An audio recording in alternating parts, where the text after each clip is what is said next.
If you feel like you're doing 1,000 things in your Amazon business right now and you're still not growing, well, you probably are. And unfortunately, most of it doesn't matter. Today, I'm going to show you the 20% that actually drives 80% of your results. And the rest, you can simply ignore it. Now, I've sold over $7 million worth of products on Amazon. And to be honest with you, a lot of that came from not doing more, but from figuring out what to stop doing. In addition to that, I've trained thousands and thousands of sellers through courses and through YouTube and other places. And so I've seen the ups and downs in Amazon businesses of what really moves the needle versus what doesn't.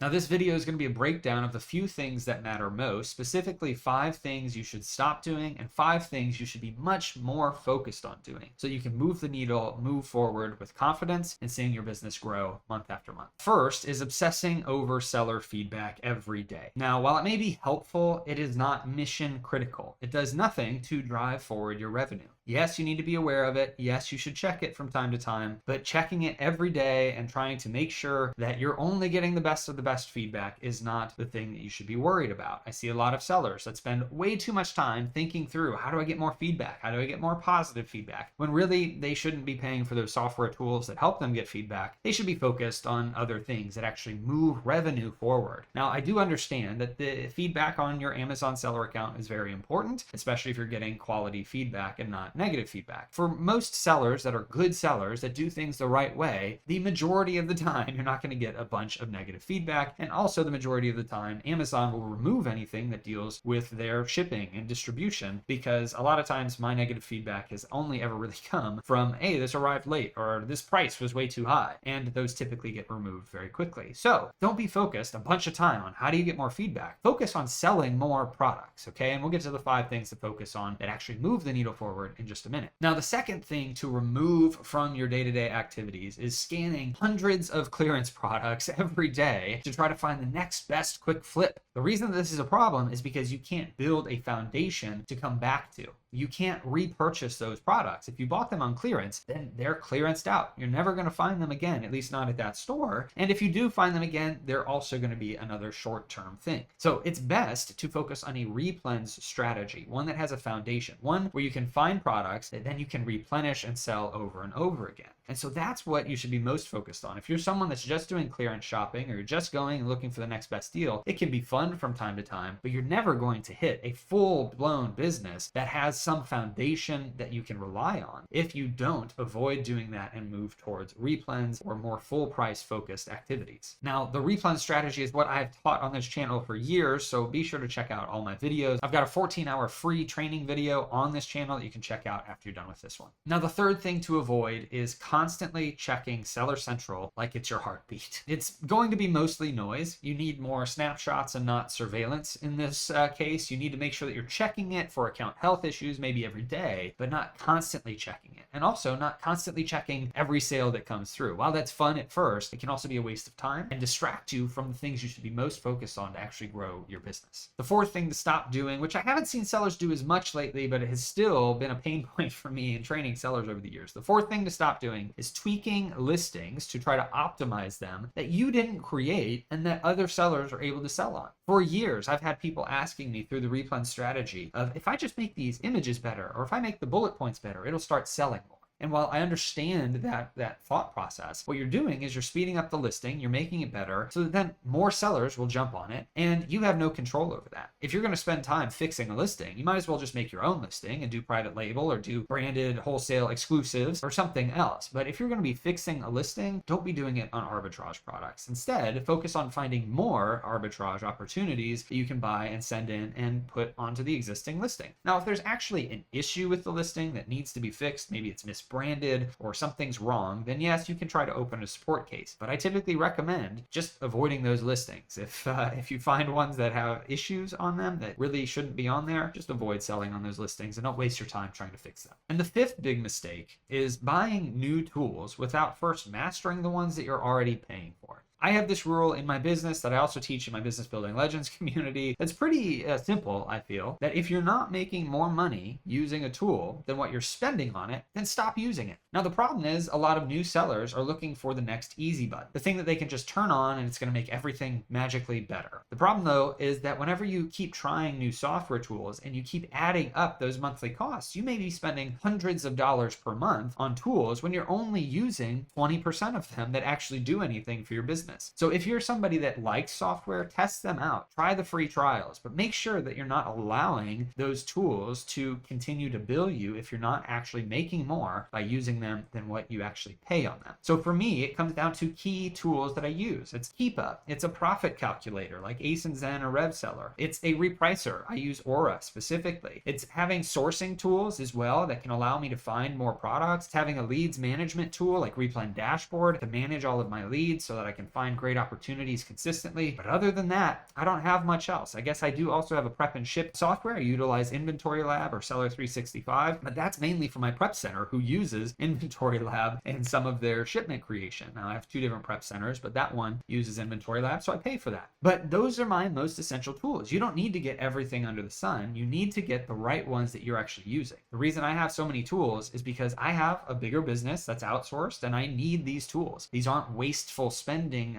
measures that I'm taking on. These are things that I actually need. So focus. You've got a lot of software tools. See what are you using? What's making you money more than what you're spending on it? And if there's anything that's not, just cut it. Stop using it and move on. Try out some free trials if you need a new solution for something, but don't just waste that time and don't waste a bunch of time testing out new software when you should be focused on other things instead. And so let's break down the 5 things that will actually grow your Amazon business. Now, the first one is sourcing replenishable products. And I know replens are kind of a buzzword, and I'm kind of responsible for that since I made the course back in 2019 that led to thousands of success stories over the years. But replens is a concept. It is a concept of buying products that you can buy over and over again and sell over and over again. It is not chasing clearance deals, but it's also being able to capitalize from time to time on discounts and gift cards and cash back and so many other things too. So you don't have to buy only full price products. You can use discounts and cash back to help increase your profits. But it's more about how do you find products that then you can sell, and as they sell through, you can buy them again. It may be boring. It's not searching for the next hot deal on clearance or anything, but it is something that works, and boring works, and it allows you to have those long-term results and sets up that foundation for the future. Now, the second thing is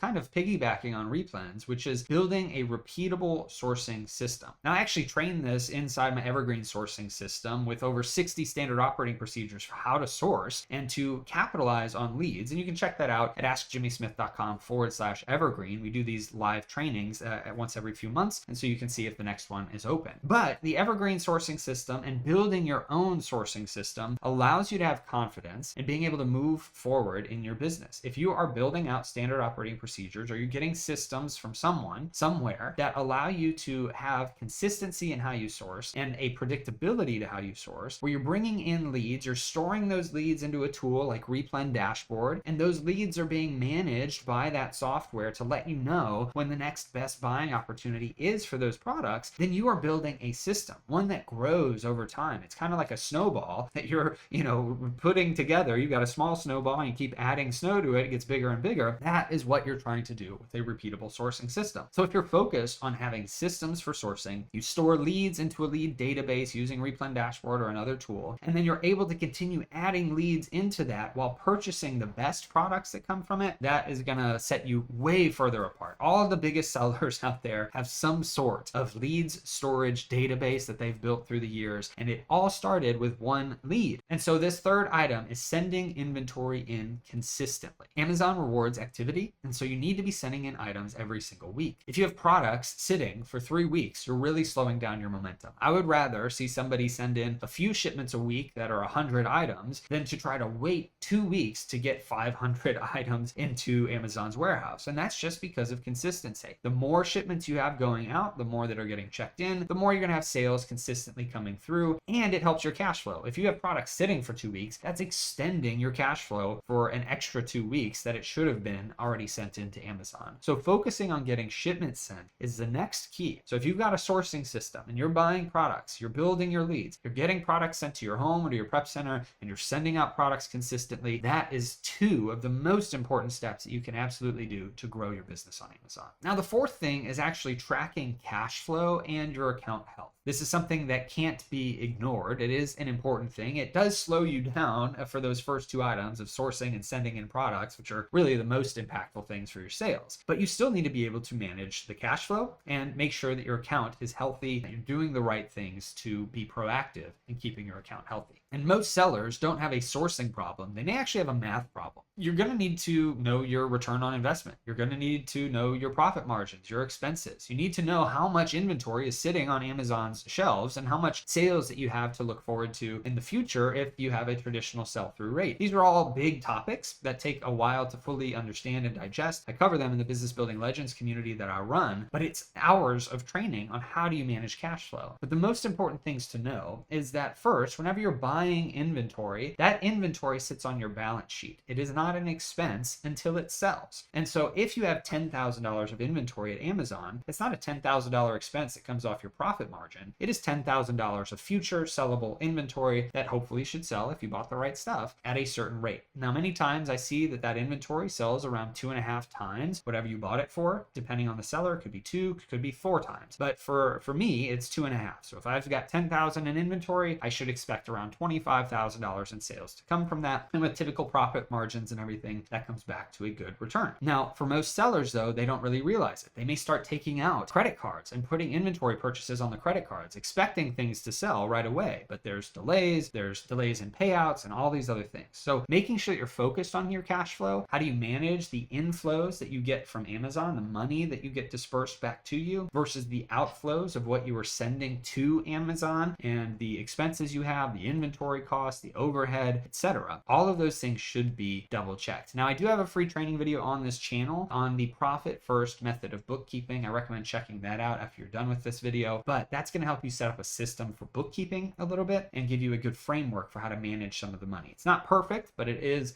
a good start. So being able to have a good handle on your cash flow, what you're able to spend, and not spending a bunch of money in interest on credit cards, being smart about how you spend money and how you manage your account health, which is the next step of this, that you need to make sure that you're checking in on your account health regularly, at least once per day, if not twice per day. That would be the only thing I'd recommend in your seller account to be checking and monitoring regularly, is that if you have any account health issues, try to address them, not necessarily too fast. You want to address them properly, but make sure that those things are handled, because those are business things that help drive your business forward. Account health protects you, and the cash flow helps protect you, so you know how much that you have available to buy and send in for your inventory on Amazon. And the 5th thing that helps you to drive the most results in your business is getting help sooner. You can't grow your business while doing $10 to $15 per hour tasks. And even if it's 5 hours per week, you should outsource it, especially if it's something that can be done virtually. If you've got the money and you have less time, then make sure that you're outsourcing these key activities. Outsource the sourcing aspect of your business to a virtual assistant, or outsource that to a leads list that's sending you leads on a daily basis so that then you can review those. Now, if you're somebody that has way less money and you only have time available, then naturally you're going to have to do some of that lower end work up front. First off, you want to learn it, but second, you may have to do that for a while, but only do that until you have enough money where you can actually start outsourcing activities to other people. That's what made the biggest difference in my business, and not just my Amazon business, but in all the other businesses, the 6 businesses that I'm a part owner of and that I run. Having the ability to outsource tasks to people is what allows me to do more and more. And so if you're able to take something where you can then spend money on a virtual assistant for $5, $6 per hour to do sourcing for you, and now you have more time freed up to spend on the higher value activities in your business, that's what's going to help set you apart from all the other sellers that aren't doing that. Now, the truth is, Amazon is noisy, and it's hard to stay focused on the right things in your business. There are always new strategies, new tools, new fires to put out. But if you ignore all of that and just focus on the 20%,